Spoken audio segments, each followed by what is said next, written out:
Hi, I'm Michael Chase and welcome to Cup of Joe, an interview series where we have caffeinated conversations with wickedly smart people about how brands are transforming the way they engage with people.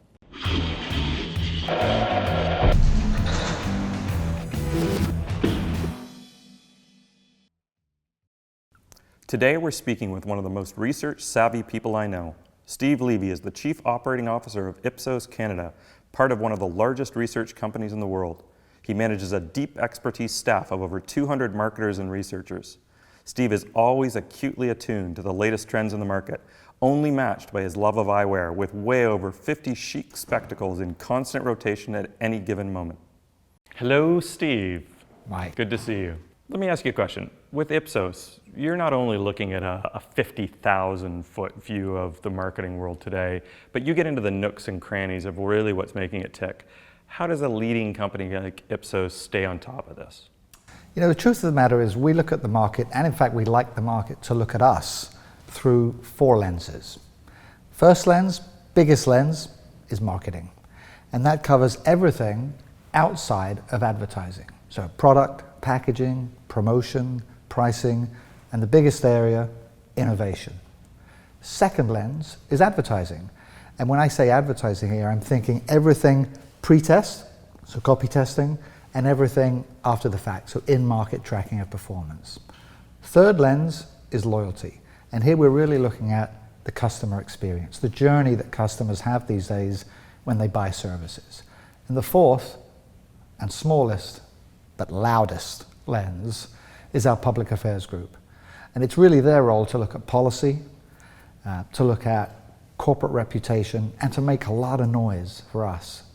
And that's why we're in the press 365 days of the year. So a lot of earned media there. So let me ask you then, what trends do you see that come out of that matter to people from those four lenses?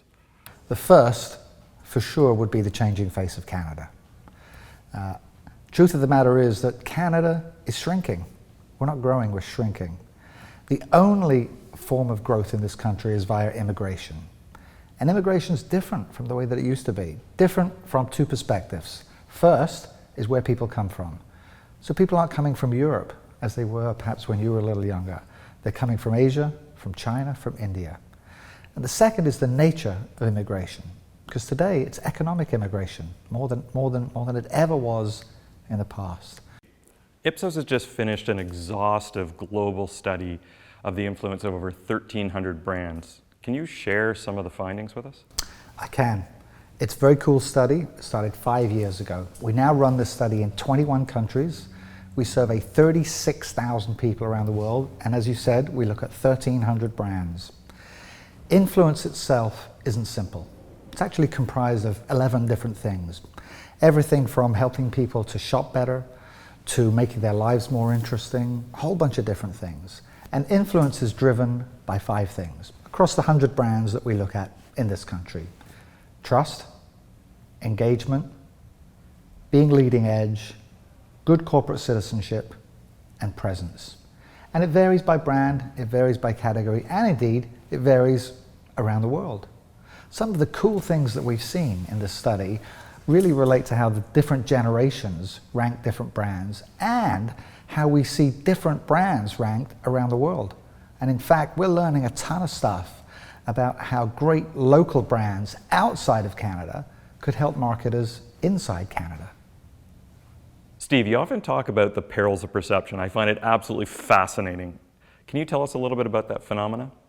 I can. In fact, you know, I'm astonished by how wrong we get things. And in order to try and understand how wrong we get things, one of our teams in Europe put together a program where they looked at issues, in fact 12 issues, where they knew the answer. Okay, 12 issues where they knew the answer. So things like obesity rates, immigration rates, teenage pregnancy rates, the proportion of people who live in urban versus rural. So they look at these different issues where they know the answer to the question, and then we ask the public those questions in 21 different countries. And what we're doing is we're looking at the gap between perception and reality. So once we've established this gap, if you like, on these 12 or 13 issues, we can essentially create an index of ignorance. Now, we choose that word very carefully because ignorance is not about stupidity. It's about lack of knowledge. And at the end of the day, we create an index of ignorance by country. So we rank the countries around the world from the most ignorant to the least ignorant. So Steve, I have to ask you, who is the most ignorant country? Go to the site, check it out, ipsos.com. I think we can all agree that we're in an experience economy now. You've got a great story that talks about brand experience, and I'd love you to share it. Sure. The fastest growing part of what we do is, in fact, trying to understand customer experience, the journey that people go through. And some time back, there was a pitch that took place. It was with a rail company. I won't say who it was. And the rail company recognized that the experience that they were offering was brutal. So brutal experience, they recognized that this is the case, and they put out a tender to have an agency help them to improve the experience. The agency set up a meeting, and the rail executives show up at their office, which is dark, dingy, messy, smelly. There's a receptionist. She's rude, and she is not very cooperative. The meeting is to start at 11 a.m. 11:10 rolls around. 11:20 rolls around. The rail executives are getting agitated. 11:30 rolls around. Still no one from the agency there. 11:40 rolls around, and as the rail executives, at this point, furious, get up to leave, an agency executive opens the boardroom door, walks out, shakes their hand, welcomes them, and says, "Welcome to the experience that your customers have every day. Perhaps we can help you." Love that.